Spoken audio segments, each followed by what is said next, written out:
All right, hi Year 12, this is Mr. Lim here again, and today we're going to be making a video about changes to concentration, pressure, and volume. Okay, so what are we going to be learning about? We're going to be learning about how to describe how a change in pressure or volume affects a gaseous system, or what actually that is, how changes to volume affect pressure. Okay, so what's the relationship there? How changes to volume pressure changes particles in terms of collision theory, predict changes, and then describe how changing volume can change aqueous solutions as well. Okay, so let's move on. All right, so what is the change in pressure and volume? So for pressure is a force applied by the particles of a gas uh, on the container walls, especially the interior walls. Okay, so the idea is that it's the force applied, so it's how often they bang into the walls, right? How often those gas particles do, right? Depends on the speed and the frequency of collisions. Okay, it's also dependent on the mass of the particles, but we're not going to go into that. Okay, but it's just generally dependent on the speed that the particles are going and thus the frequency of collisions. When you change the volume of a container of gas, you change the pressure. And that relationship is inversely proportional. So let's have a think. Okay, say I have a box here. Okay, and then I change the volume to this. And inside this box here are lots of little gas particles. They're flying around. Okay, lots of little gas particles. They're flying around, doing their thing. Okay, and they're colliding off the walls, so on and so forth. Okay, so those are the little particles. They're flying around. If those little particles are flying around at the same speed inside the smaller box, they are going to collide with A, each other, and B, the container walls much more often because they simply just have less space to move around in. Okay, so if they're going to collide more often, it's going to have a higher pressure. Okay, so the smaller the volume, the higher the pressure. That's an inverse relationship. Okay. Oops. Okay. So let's move on. Okay.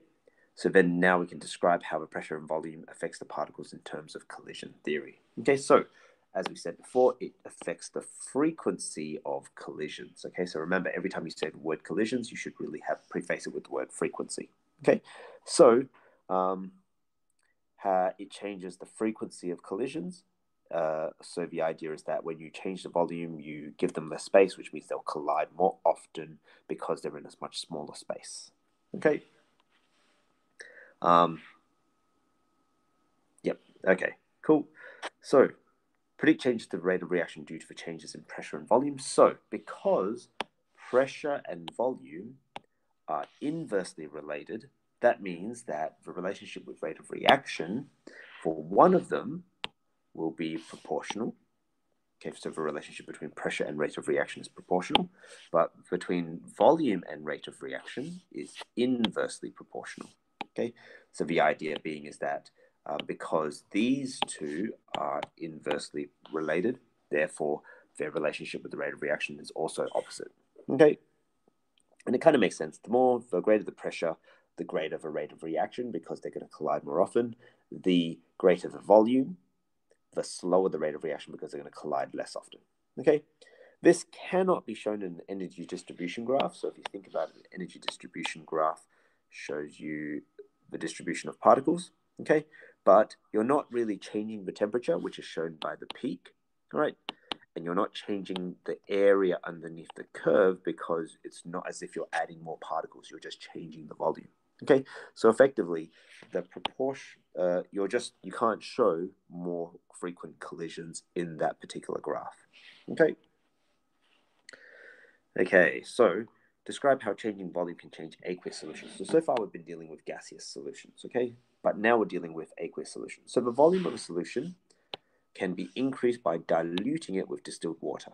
Okay, so adding distilled water to it. You can't do the opposite. You can't decrease the volume, okay, because if you try it with evaporation, it would be too slow. You try it with boiling, you're just going to change the temperature. And you can't just take away water particles from a solution. Okay, if you think about it, here's your solution. Okay, here's the water particles, they're everywhere. Okay, and the idea is that your solute particles really should be spread out evenly, okay, amongst the water particles. So if you were to take out this portion of it, you would be taking out some water molecules and some solute particles. Okay, so you're not going to really be able to separate the water without separating out some of the reactants as well. Okay, diluting lowers the frequency of collisions, so very similar to the way that you would whoops, that's not what I want. Similar to the way that you would increase the volume, you can dilute it, which lowers the frequency of collisions between aqueous particles of reactants and therefore slows down the rate of reaction. Okay, so that same volume and rate of reaction relationship, which happens to be inverse. Okay, so that's changing volume, all right, and we'll move on to the next video soon.